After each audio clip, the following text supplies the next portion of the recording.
All right, well, welcome to another episode of the Inglorious Bastards podcast. This is episode 21, and this is another one of those recap episodes that we've done. I think this is the third one, and tonight we have with us my friend Josh, who played Raiken. Welcome to the podcast.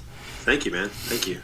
And so just so you know, and I know you've listened to them, but what we do here is we kind of talk a little bit about, I have some kind of questions that I ask you, and then I think you can just kind of also talk about anything that you want to. But I will say that we're on, I've explained this to everybody before, but we played sort of 3-hour sessions when we played, and we did kind of like 10-week sessions, right? So where we would do 3 hours for episode 1, 3 hours for episode 2, and what I'm doing now is kind of cutting those episodes into like 4 or 5 pieces. Okay. And so we just, for you and I, we finished episode 4, but for the reader or for the listener, they're on episode 21. Okay. So I remember. So you've been present for at least 3 of those 4 episodes, and it was very noticeable the day that you couldn't make it. I think that was the day that we went to the Withered Heath. Maybe were you with us for that? No, that was when I couldn't make it, and I was not there. And I just wanted to say that I've noticed now editing these, like how much you brought to the production value. So and to like and to RP Raiken, yeah. So I guess maybe my first question, and this kind of leads into it, would be if you could talk a little bit about your experience with both Dungeons and Dragons and with Tolkien and Lord of the Rings before this campaign. Oh yeah, absolutely. I guess starting with Lord of the Rings because honestly, and it kind of gives me like goosebumps all over my body, which is really weird. I just got goosebumps just now. A lot of stuff in my life actually starts with Lord of the Rings because because I'm a video game designer now, which is kind of what leads up to all this. But I got, when I was a kid, I found in a box of like my dad's stuff, an older illustrated version of The Hobbit. Nice. It was illustrated by Alan Lee. Is that who it is? That's it. It is, right? Yep, it is. The guy who did the original illustrations. And at the time, as a little kid, I had a lot of trouble learning to read when I was younger. And when I found that book, I really wasn't. I was actually quite old. I mean, I might have been like 10, but I really was not reading up to my level yet. But because it had the illustrations in it, I was able to sort of like follow along with the story. So I like, before I could even read it, I looked through that book of the illustrations of the Hobbit and followed Alan Lee's illustrations through the book before I could really even read it. So that was like my first exposure to Tolkien. And then, of course, I learned to read better, and I was able to actually read it, and I sort of fell in love with it, and then read it like 11 times, 12 times, 22 times. I don't know. I read it a bunch. It was one of the only things in my life that I really read religiously like that, and I still have it to this day. I'm going to get my son into it as soon as I can. But that was like, what? Go ahead. Oh no, I was just going to say, the Hobbit, it was really meant for Tolkien's son, and so it was kind of like juvenile literature, but it is so much fun to read, and I couldn't agree with you more. Yeah, I think you're right. It was kind of like, it was a little more lighthearted. I don't know. I want to say lighthearted, but yeah, I know what you mean. It was a little bit more juvenile, I guess, for sure, and it was a little bit more of a. It's funny because when I think about reading that and then learning about the Lord of the Rings and then seeing the changes, feeling the changes that story went through to sort of fit with the Lord of the Rings and all that kind of stuff, it was definitely an evolution. But as I grew up, when I was a kid, I liked the Hobbit a lot because it was like a small tale and it was something I could really wrap my head around, and at the same time, it was in this world that felt so rich. Of course, because that's the thing that Tolkien did so well, right? But like as I grew up, I started to really internalize like the depth of his lore, if that makes any sense. Like now as an adult, I realize that as a kid, the things that appealed to me were things like Frodo being just a normal person. As a kid, you think, oh, that's so cool. He's just this little dude. He's just this little hobbit, and he's going on this grand adventure. Yeah, that could be me.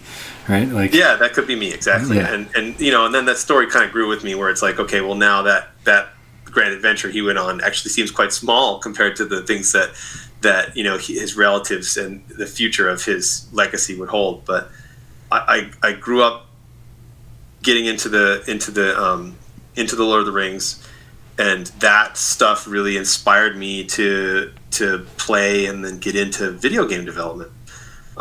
It really was that. I really think that having that book, as funny as it seems, was like the genesis of my love for video game development, because I've been lucky to make a few different fantasy games here and there, and that love for that kind of lore got me into making worlds of my own. Yeah. Well, I think probably Tolkien had that influence on a lot of people. I think that's definitely true, and it's funny. I always wonder like how broad that influence actually is, because it must be more than we can even imagine. Right. Well, he did kind of birth a genre, so to speak. Yeah. I mean, it's funny, and it's funny because as an adult, I've learned about how he kind of like rebirthed the genre. He brought some of this old style lore that people told each other for thousands of years, and turned it into a more modern thing. And the modernity of that is like, it's years and years and years later, generations later now, several generations later, and it's still really applicable to people that they really can get into it. Well, if I could bridge that gap a little bit for our listeners, if our listeners are not Tolkien experts, what Josh is talking about is Tolkien was trying to create a mythology for Britain, for England, and he brought in Scandinavian mythology and all kinds of mythology from all over the world. He made up he was a linguist. He made up languages, and he based languages on again some Scandinavian languages and some Brythonic languages and like Welsh. I mean, he definitely took these things, these verbal tales that Josh was talking about, and brought them and sort of sculpted them. And some of his earliest writings, and we'll talk about this sort of later on down the podcast, but some of his earliest writings that really comes out with the Book of Lost Tales, especially books 1 and books 2. But thank you for sharing that. So this transitioned you to Dungeons and Dragons too, I'm guessing, right? Yeah, of course. I mean, like I had some exposure to Dungeons and Dragons when I was a kid, but the first few times I really played it with a good DM were when I was in college, and it was my freshman year in college, and I had played it a few times before that, but we were young, and I don't think we had fun. But it's like when you first encounter your first really talented storyteller as a DM, it changes the whole thing for you. It's true. As a kid, we would always try to I think the mistake that we made as kids is we would come up with these, sort of childish little stories, and we would sort of force each other to play through them. But like the first time that I played with a DM who was flexible enough to have the group cooperate in creating the story and allowed the group to enrich the story that they were creating and guided that whole, it was just an amazing experience to step away from that, and that's where it kind of ties into Tolkien to me, to think like, wow, I was just involved in creating this world. I was a part of this world, and not just being a part of someone's story, but like adding to it. That felt really neat, and to me that's what Dungeons and Dragons has always been about ever since that point. It's like when I'm DMing, it's about creating a world for people to be in, and then letting them shape it a lot. And then as a player, I always want to try to do that. I always want to try to do the, force the DM to let me do the crazy thing, or try to give the DM some seeds of like backstory for my character that maybe that will roll into the world, which is something that I thought you did really well in this campaign, which I think that maybe the listeners have already gotten to some of that stuff, but. Well, I think that was something that you did an awesome job with Raiken. Well, thank you. And as a DM, I've been DMing now for probably, technically I've been DMing since I was a kid, when we used to make up our own diceless, role-playing games. I remember we used to play we used to watch X-Men on Saturday mornings and then go play a sort of a diceless X-Men role-playing game at the awesome. Playground. Yeah. But exactly. Yeah. No, but we've been, I've been officially DMing for probably 4 or 5 years, and Yeah. and talking with people like you can always learn something from people, and I think that's something that I took away from you, hearing about your campaigns, and that's letting the players sort of help mold the world. I think sometimes I do that a little too much as a player. Yeah, but it's great. It's great. I love that. Honestly, like my, not to sidetrack, but like my last campaign that I did, the players completely screwed it all up. But I mean, they destroyed it. But at the end, they were all like, "This was so amazing," and I'm like, "Oh, glad you guys thought that. You freaking wrecked my thing." But but that's the flavor. To me, that's the real spice of it. It's so different than video games, in that when you play a video game, for the most part, you're playing someone's like authored experience for you. And I think that Dungeons and Dragons and role-playing games, like pen and paper role-playing games, can be so much more than that. Yeah. And they'll be more than that for probably forever. I mean, the human creativity is something that media can't really replicate. We're storytellers, aren't we? I think that's true. It's like humans are made to be storytellers, and pen and paper RPGs and pen and paper games in general are like a vessel for that, for sure.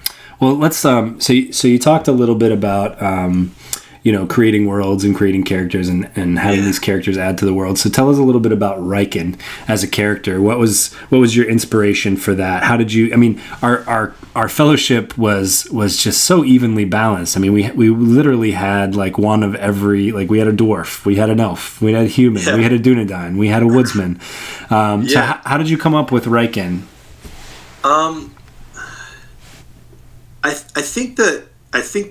I think something that always appealed to me about Tolkien's stuff, and this is where I came up with Raiken, is that there's so many characters. There's like such a great mix of characters in the stories that are either really crucial, almost celestial beings, and then there's just people, and sometimes the people just don't seem to belong, but in the end they always do. So I really wanted to create this person. I really wanted to create a character that was just a person, had problems of his own, and to some extent like just couldn't relate to what might be happening. I didn't know what you were going to do for the story, but I wanted to create this story for this guy that was like very self-centered. Yeah. He lost his dad. He has a estranged brother. And his whole life basically just became about either his dad and his brother, or as he turned inward, the service of his people. And like, his people are very quaint, right? His people are woodmen, and they just kind of keep to themselves. They have a job, they sort of patrol the edges of Mirkwood or whatever, but they kind of keep to themselves. They're not involved in the larger scale events of this world. Right. And I always loved those characters, and Tolkien, Tolkien stuff always has those things, from the hobbits, all the way up to even people like Strider, who ultimately was the linchpin of the whole thing. But for a long time of his life, he was just a dude, Yeah, well, so speaking of just dudes, I mean, this comes up in the campaign quite a bit, but I've drawn a lot of parallels between Raiken and Boromir in the past, and I think we're going to see more of that as Raiken goes through his trials, and I can say that, looking back on it, we basically did sort of 3 arcs, right? Part 1, Part 2, and Part 3, or Act 1, Act 2, and Act 3. In Search for Tol Eressëa, you were with us. In the next part, The Rise of the Mormogil, you were with us, and you took Part 3 off, but you came back sort of with us at the end of Part 3, and I can say through the course of Act 1 and Act 2, Raiken evolves more than any other character, and in a very sort of Boromir-esque fashion. And I don't want to give too much away for the listeners because we haven't gotten there yet, but I do want to sort of preview the really exciting character development that Raiken goes through. I mean, what do you think of that? Yeah, I mean, I thought it was fascinating what you did with the character, because I think a lot of his development is spurred on by the story. Like he has this whole adventure for him was quite a deep struggle, I think. And I don't know if this is the parallel you were trying to draw to Boromir, but I feel like He struggled with leaving his people. He struggled with.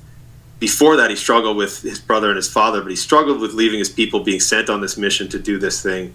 I think he struggled a little bit because he felt out of place with these people in that initial part. It's like some of these people he knew right away were had lineages that were important, and